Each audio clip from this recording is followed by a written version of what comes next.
Fly Girl Fitness coming into you with my week 1 blank. I'll check it before I post it. I actually put makeup on today because I'm getting together with Christine, my local WL's friend. I'm treating you more like a mirror at this point. And we're gonna work on some stuff business-wise, so that'll be good. She's in the same field as me. And I don't really have a whole lot to say today. I'm still not really talking about the numbers. Definitely up from my Detroit trip, probably just because, you know, we were eating, we didn't eat a lot. I mean, we split every meal, but we ate what we wanted and drank what we wanted. And so, yeah, since I've been home, we got home late Sunday night, so today's Thursday, Monday, Tuesday, Wednesday, 3 days without alcohol, and that means I've had more candy, because all the sugar and all the feels. So trying to, you know, keep that. Obviously, day 1 was the worst, day 2 was better, day 3 was a lot better, day 4 maybe none at all. So that's the goal. I am definitely feeling every ounce of bloat and leftover from the weekend. The trip was great. If you know, everyone's like, why would you go to Detroit? And I was like, why not? Detroit's actually super rad. So I think you should all go there. You're missing out. Let's see what else. I've been in therapy. You guys all know that. And that has been a challenge. I've also been taking a body trust course online. That has been a challenge. I pretty much cry at the drop of a hat if I think too hard about much of anything. My brother and I had a really good conversation last night. We got together and he was talking about his experience. He started therapy too, and my experience, and we have such different outlooks. Like, I'm so much more my mom and he's so much more not. And so he's just like, you'll pretty much do anything to perpetuate the everything is unicorns and rainbows and butterflies life. And I'm like, you know, people just keep saying these things to me about me that, like, I should know. And I don't. So in terms of what's happening on the body trust course, like this week, last week was about the cycle. So kind of about the cycle of, you know, engaging in destructive behavior, whether it's restricting or binging or a combination of both.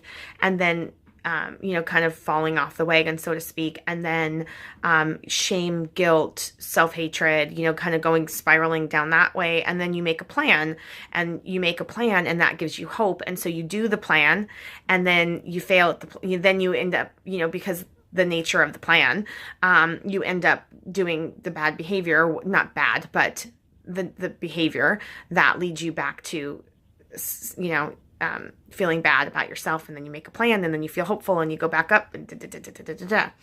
So that was kind of what last week was about, and I'm still kind of working through some of that.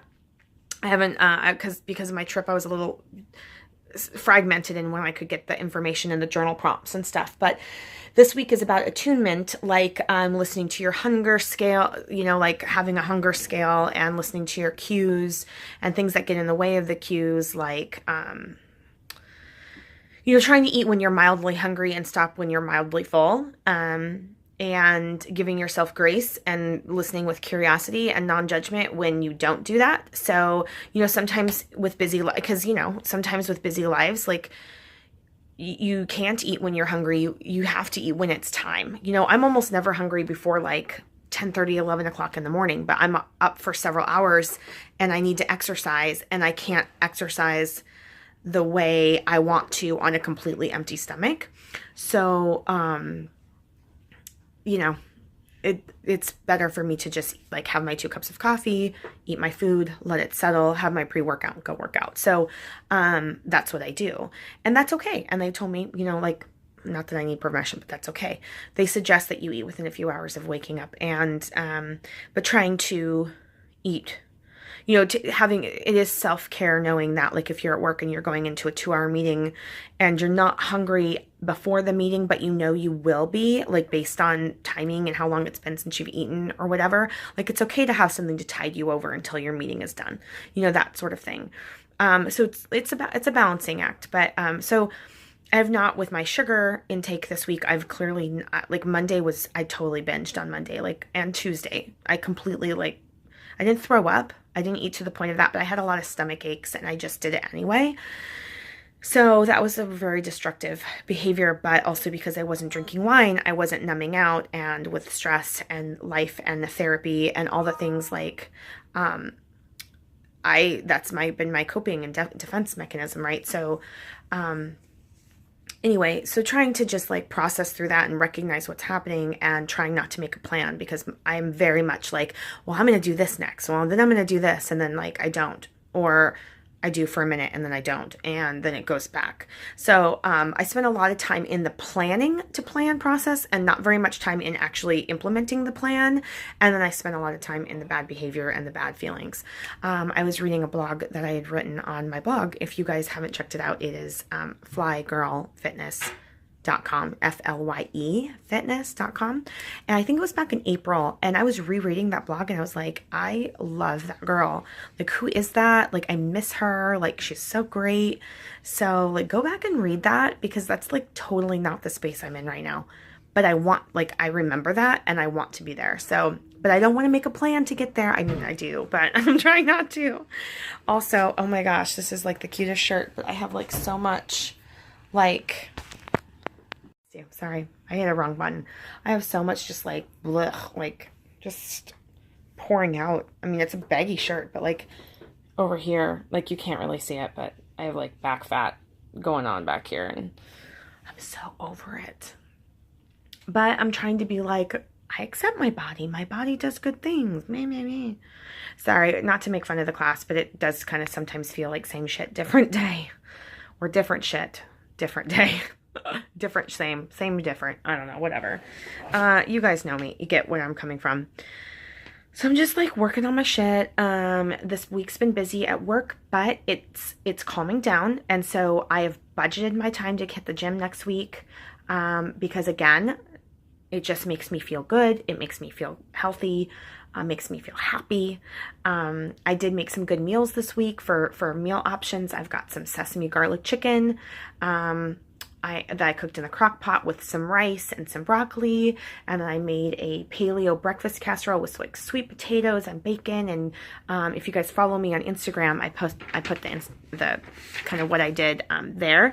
And let's see, Brussels sprouts and just a little bit of cheese. So you can opt out of cheese too for Whole30, but it was really good. So I had that for breakfast this morning.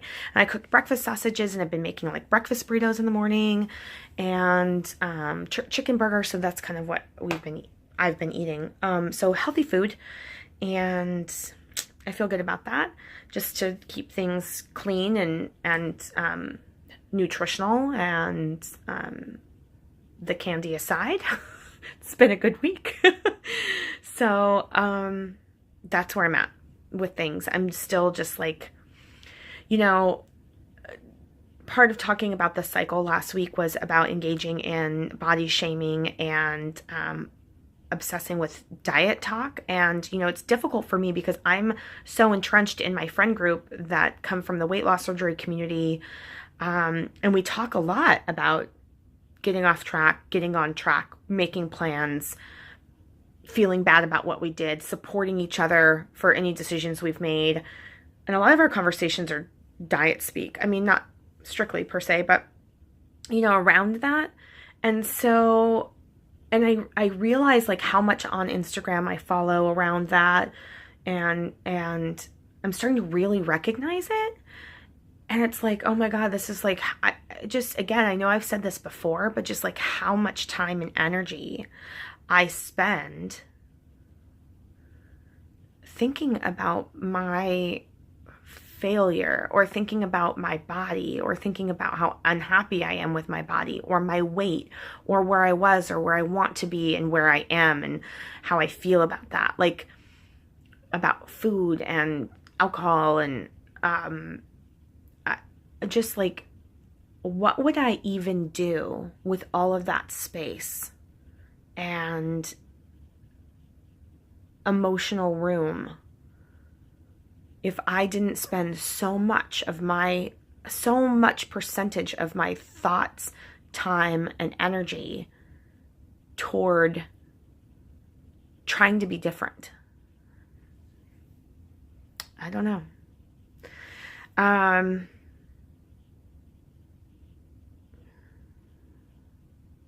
It's a strange days, kids. Strange days. So I'm just gonna keep doing my work. I know I haven't been in with a couple weeks. I feel fatter than ever, let me tell you. I am not making a plan. I'm just trying to listen to my body signals and my cues and eat healthful food because it makes me feel good, not because I should. And that's what I'm doing right now, and trying to cut out the candy, frankly. But yeah, so I'm also very proud of not having alcohol for 3 days. I mean, I know it's like not that big of a deal to a lot of people, but I think it's probably been 3 weeks that I've gone, or 4 weeks since I've gone 3 days without drinking. So just with work being the way it is, and that's just how I've coped, and vacations and friend get-togethers, and I've really stepped back from my social life because of that a little bit. And will continue to do so until I feel like I've got a handle on this. My boundary right now is not to drink at home and not to drink alone. So other than that, that's really all I'm willing to do. And that makes a difference though, because I do a lot of those things. Most of my drinking is alone or at home. So that's a huge improvement. Yeah. Okay. I'm babbling. I have a lot of things to say. I just am not organized right now in my thoughts, and I really want to make sure that what I have to say makes sense, and I'm pretty sure right now it doesn't to me. How could it to you? So I'm still just like, anyway, so I will come in next week or the week after with just a general update, and we'll go from there. I'm about a month away, a little less than a month away from going to Boston and seeing Lauren. So, you know, maybe we'll do some stories or some, doing some Instagram stories or a YouTube video or something together. We haven't really talked about it because mostly we just like obviously hang out and have a great time.